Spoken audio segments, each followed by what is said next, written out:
So there's this invisible arms race happening right now all around us. It's a battle that's going to define our future.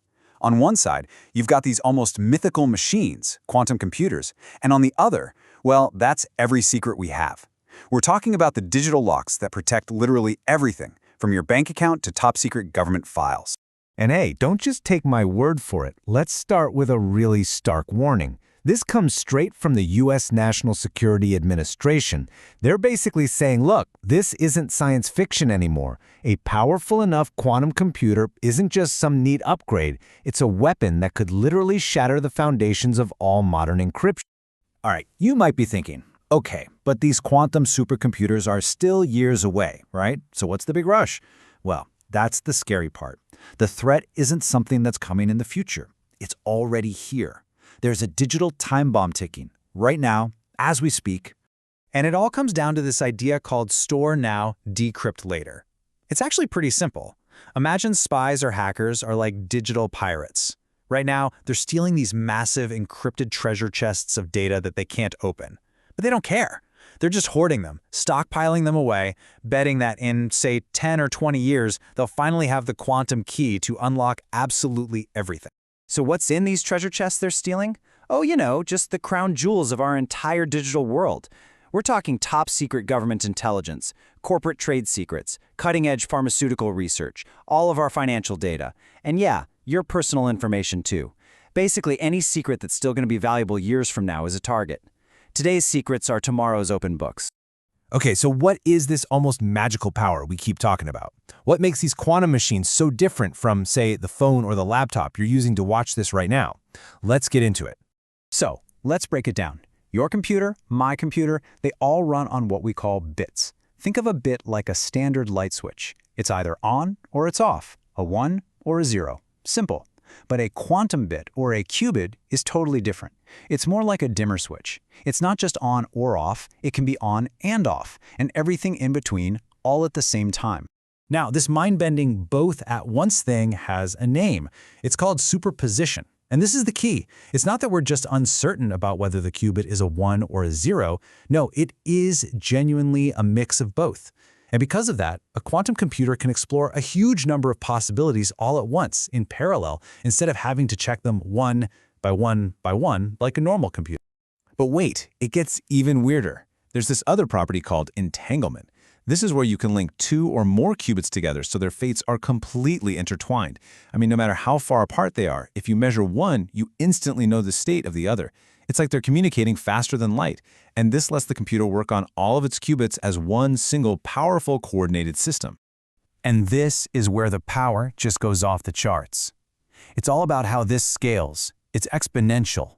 Get this. With just 300 of these entangled qubits, a quantum computer could represent more states, more possibilities, than there are atoms in the entire known universe. Let that sink in. This isn't just about building a faster PC. It's about a machine that computes on a scale that's, well, it's literally cosmic. So now that we have an idea of this unbelievable power, let's turn to its #1 target, the encryption that holds our entire digital world together, the lock on the internet's front door. Okay, so for decades, a lot of our online security has relied on something called RSA encryption. The whole idea is built on a really clever mathematical trapdoor. See, it's super easy for a computer to take 2 massive prime numbers and multiply them together. A piece of cake. But trying to do the reverse, trying to take that gigantic result and figure out which 2 primes made it, for a normal computer, that is an almost impossible task. So just how impossible are we talking? Well, if you took the fastest supercomputer on Earth right now and asked it to crack a standard RSA key, it would take about 16 million years. Yeah, 16 million years. That's the lock we've been putting all our trust in. It's been secure because it was just practically unbreakable. Well, emphasis on was. So here's the billion-dollar question. How on earth does a quantum computer solve a 16 million-year problem in a matter of minutes? The answer isn't just about the powerful hardware. It's about a very, very smart piece of software. We have to go back to 1994. A mathematician named Peter Shor came up with this brilliant algorithm. But here's the thing. It was an algorithm designed for a computer that didn't even exist yet, a quantum computer.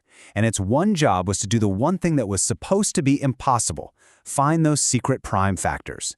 It's basically the kryptonite for RSA encryption. So how does it actually work? Well, in very simple terms, Shor's algorithm uses that quantum superposition, that ability to see everything at once, to find a hidden pattern.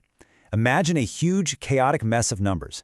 A normal computer sees chaos, but a quantum computer running Shor's algorithm can instantly spot a secret, repeating rhythm hidden deep inside that chaos. And once it finds that pattern, bam, the rest is just simple math to reveal the prime factors. The lock is broken. And what's really terrifying is how quickly this is all happening. Look at this. Not that long ago, back in 2012, experts figured you'd need a machine with 1 billion qubits to pull this off. Then, just a few years later, the estimate dropped to 230 million. And by 2019, it plummeted to just 20 million. The finish line is getting closer way, way faster than anybody thought possible.